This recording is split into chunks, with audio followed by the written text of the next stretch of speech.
दोस्तों नमस्कार। आज भारत और अमेरिका के बीच जनरल इलेक्ट्रिक के 113 इंजन्स के बारे में डील हो गई है। जनरल इलेक्ट्रिक कंपनी जो अमेरिका की है वो 113 जी के इंजन देगी भारत को, और इन इंजन्स का इस्तेमाल तेजस फाइटर जेट्स में इस्तेमाल किया जाएगा, उनमें लगाया जाएगा। और भारत का जो मार्क 1 का तेजस फाइटर है उसमें इन इंजन का प्रयोग कर अपने फाइटर जेट्स अपनी ही हिंदुस्तान एरोनॉटिक्स लिमिटेड की फैक्ट्री में बनाए जाएंगे। इसमें दोस्तों ये लगभग $1 बिलियन का समझौता है। और लेकिन इसमें एक ख़ास बात यह है कि जो समझौता किया गया है वो पहले के जो इंजन के समझौते थे उसके मुताबिक थोड़ा अंतर आया हुआ है। पहले जो समझौता था, जो शायद 99 इंजन्स का था, उसी जी कंपनी का वो भी था, वो F414 के इंजन थे और वो एडवांस ग्रेड के इंजन माने जाते हैं। लेकिन ये इंजन F404 का है, और F404 F414 की तुलना में थोड़ा सा पीछे के वर्जन का है, बैकवर्ड कहा जाएगा। और जिस तरह से इंडिया 5th जनरेशन के फाइटर्स बनाना चाहता है, उसके लिए ये उसकी दिशा में एक कदम पीछे है। ये 5th जनरेशन के फाइटर जेट्स के लिए इंजन नहीं बना हुआ है। तो ये एक डेवलपमेंट हुआ है इस बीच में। लेकिन इससे ये पता चलता है कि भारत और अमेरिका के बीच में जो ट्रेड को लेकर, उस पर अमेरिका द्वारा लगाए गए टैरिफ को लेकर जो संबंधों में खटास आ गई थी, वो कुछ तुलनात्मक रूप से घट रहा है। और ऐसा माना जा सकता है कि अब संबंधों में थोड़ी सुधार की गुंजाइश आना शुरू हो गई है। मुझे तो ये भी लग रहा है कि जो आसियान में अमेरिका के डिफेंस मिनिस्टर, जो उन्हें सेक्रेटरी ऑफ वार कहा जाता है, और भारत के डिफेंस मिनिस्टर राजनाथ सिंह साहब के बीच जो समझौता हुआ था, उस समझौते की कड़ी में जल्दी से जल्दी दुनिया को दिखाने के लिए कि हमारे संबंध अच्छे हैं, किसी निर्णय पे आना ज़रूरी था, इसलिए इस निर्णय पर आया हुआ है। और ट्रंप को बताने के लिए भी शायद भारत सरकार के पास एक मुद्दा हो गया है कि हम आपसे ख़रीदारी शुरू कर दिए हैं। और हमारे हमारे जो जो टैरिफ्स लगे हैं हमारे पर, 25% के टैरिफ्स और 25% की पेनल्टी रूस से तेल खरीदने के एवज में, वो दोनों कम किया जाए। और ये ठीक है कि भारत को अपने अमेरिका से ट्रेड तो करना ही है, कोई न कोई तरीका ऐसा अपनाया जाना चाहिए कि हमारा ट्रेड, जो हमारे पर टैरिफ है वो 15-16% के आसपास रहे और अमेरिका से ट्रेड डील हो। लेकिन जिस तरह से ये F404 के इंजन लिए गए हैं, उससे ऐसा लग रहा है जैसे कहीं भारत सरकार ने, अमेरिका के सामने एक तरह से झुक सी गई है। वरना 404 लेने की ज़रूरत की आवश्यकता समझ नहीं आती है, जब आप 414 का ऑर्डर पहले दे चुके हैं और अभी तक जी ने केवल 4 इंजन सप्लाई किए हैं, केवल 4 इंजन सप्लाई किए हैं। और इसमें 2021 का ये समझौता है, समझौता 2021 का है, 4 साल हो गए, आपको केवल 4 इंजन मिले हैं। और आप इस बात पर भी अमेरिका को प्रेशराइज नहीं कर पा रहे हैं कि हमारे इंजन हमें जल्दी से जल्दी दिए जाए, सारे इंजन दिए जाएँ।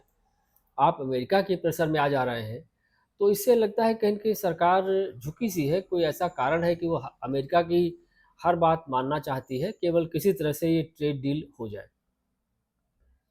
तो दोस्तों ये जो समझौता हुआ है, वो इस परिस्थिति में, जो ट्रेड डील की परिस्थिति में जो खटास थी 50% के टैक्सेज में, उसकी दिशा में एक भारत सरकार का प्रयास है अमेरिका के बताने का कि हमारे संबंध इतने बिगड़े नहीं हैं, और देखिए हमने आपसे समझौता करना शुरू कर दिया है, ट्रेड करना शुरू कर दिया है, और $1 बिलियन का ऑर्डर है।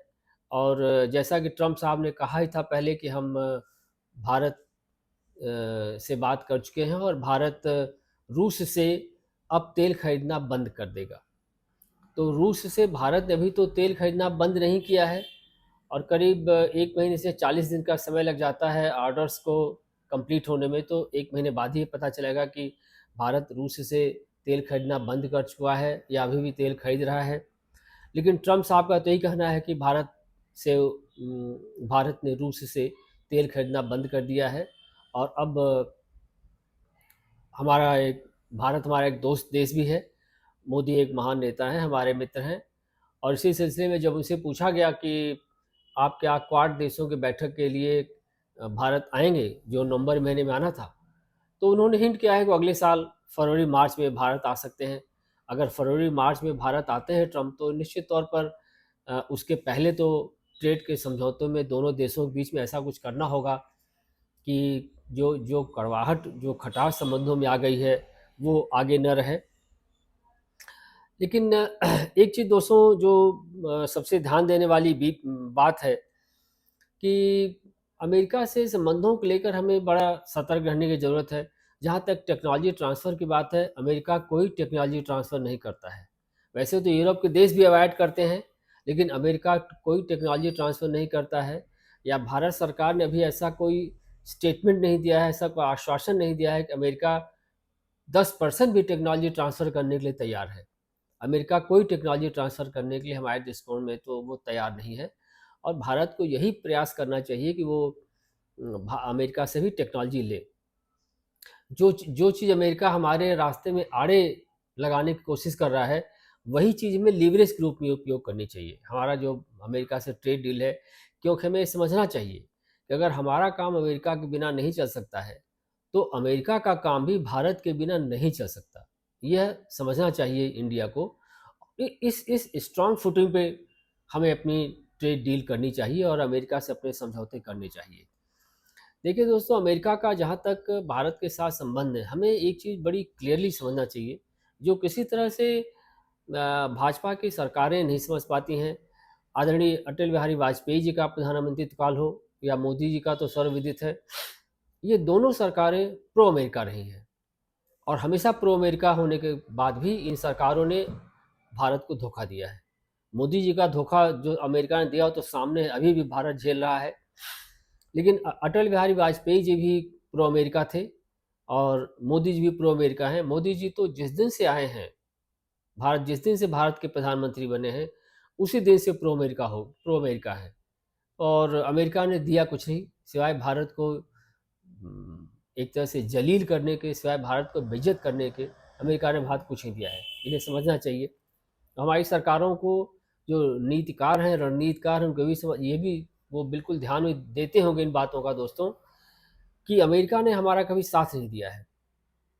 1962 की लड़ाई को छोड़ दिया जाए तो उसके बाद से अमेरिका ने हमारा कोई साथ नहीं दिया है। 1971 की लड़ाई में तो वो अमेरिका ने हमारे दुश्मन के जैसा काम किया, और यहाँ तक कि पाकिस्तान के पक्ष में उसने अपना 7वां बेड़ा, 7th फ्लीट इंडिया के अगेंस्ट लाकर खड़ी कर दी थी।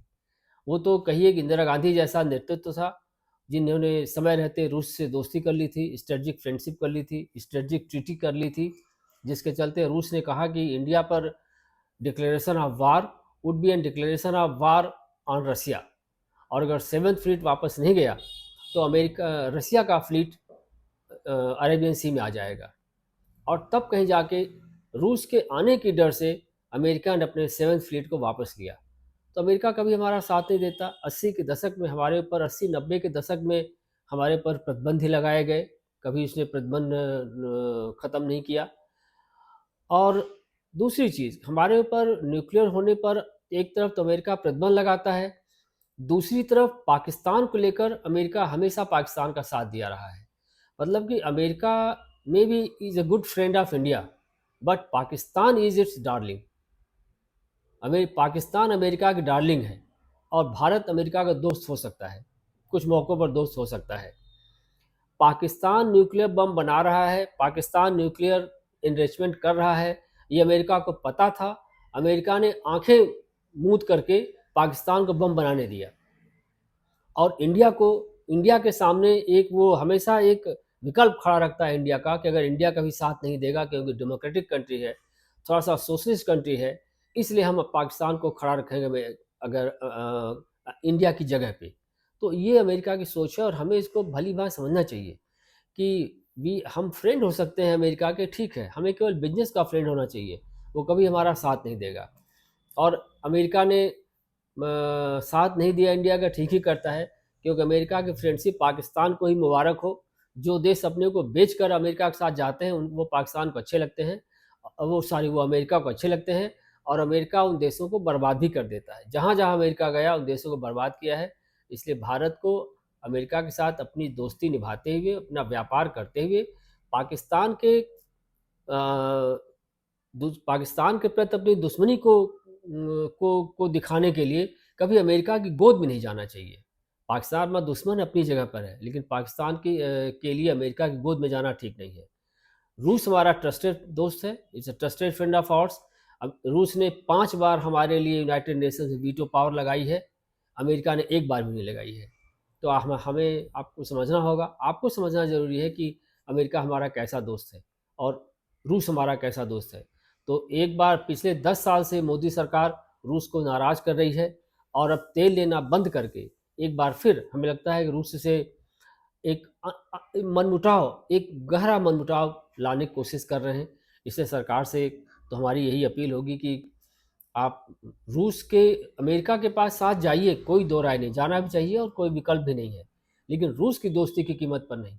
अगर रूस की दोस्ती की कीमत पर होना है तब आपको दो टूक कहना चाहिए। अमेरिका चाहता, अंत में अमेरिका क्या करेगा, आपको F-35 खरीदने के लिए कहेगा, और जब F-35 Indian military, Indian air force के लोग मना कर चुके हैं, क्योंकि F-35 एक तो बहुत कॉस्टली है, it's huge cost, it contains huge cost, और दूसरी चीज़ की उसका रिपेयर मेंटेनेंस बहुत महंगा है। उतना रिपेयर मेंटेनेंस से अच्छा है कि हम कोई 2 हवाई जहाज़ अपने लिए, एक तो तेजस को विकसित कर लें, और दूसरे रूस का जो Su-57 है, Su-57 जो 5th जनरेशन का फाइटर जेट है, हमें वो लेना चाहिए। लेकिन ये गवर्नमेंट क्या करती है, प्रो अमेरिकन गवर्नमेंट, और एक ऐसी प्रो अमेरिकन गवर्नमेंट जिसके पास रीढ़ की हड्डी नहीं है। अमेरिका के सामने तो जो मोदी जी का व्यवहार है यही दर्शाता है कि सरकार के पास रीढ़ की हड्डी नहीं है। ये क्या निर्णय लेगी अब आगे का वक्त बताएगा, फिर आपसे चर्चा तब करेंगे। लेकिन सरकार को हमारी ये भी राय है कि रूस की दोस्ती तोड़नी नहीं चाहिए और अमेरिका की दोस्ती 100% करनी नहीं चाहिए। अमेरिका की दोस्ती बिल्कुल मध्यम मार्ग की दोस्ती होनी चाहिए, और वही सबसे अच्छी रहेगी भारत के लिए। और रूस के साथ अपनी दोस्ती को निभाते हुए अमेरिका के साथ व्यापारिक संबंधों को बनाए रखें, उसके टैरिफ को कम कराने का प्रयास करें, क्योंकि अमेरिका के टैरिफ बढ़ने से भारत का कोई आर्थिक लाभ नहीं हो रहा है। इसलिए हमें चाहिए कि हम अमेरिका से और रूस के बीच में अपने संबंधों को एक बीच का रास्ता अपनाएं और नॉन अलाइंड पॉलिसी को फिर से अपनाएं। इस सरकार ने जो मूर्खता की है, नॉन अलाइंड पॉलिसी को दरकिनार करके मल्टीपोलर दुनिया दे, मल्टीपोलर वर्ल्ड। मल्टीपोलर का मतलब क्या होता है? It has no meaning, it contains no meaning when you say कि the world is multipolar. World is not multipolar. और आपको अपनी ताकत अगर आपके पास है तो आप दुनिया को यूनिपोलर कह दें, बाईपोलर कह दें, मल्टीपोलर कह दें, जो कह दें। लेकिन जब आपके पास ताकत नहीं है, आपके पास इतना आपके पास इतनी मिलिट्री स्ट्रेटजी नहीं है, मिलिट्री प्रोवेस नहीं है, तब आपके लिए सबसे अच्छा होता है कि आप नॉन अलाइंड का रास्ता अपनाएं। और आज भी भारत के नॉन अलाइंड मूवमेंट या नॉन अलाइंड होना उतना ही इम्पॉर्टेंट है जितना 1950s में था। तो दोस्तों, भारत सरकार की क्या पॉलिसी रहती है अमेरिका को लेकर, ट्रेड डील को लेकर, हम आपसे फिर बाद में चर्चा करेंगे। तब तक आपसे ये निवेदन है कि आप इस चैनल को सब्सक्राइब करिए, लाइक करिए, और अपने कमेंट्स इस बारे में आपको कैसा लगा, ये आज की विवेचना कैसी लगी, आप इस पर अपने कमेंट्स में ज़रूर दें। धन्यवाद, थैंक यू।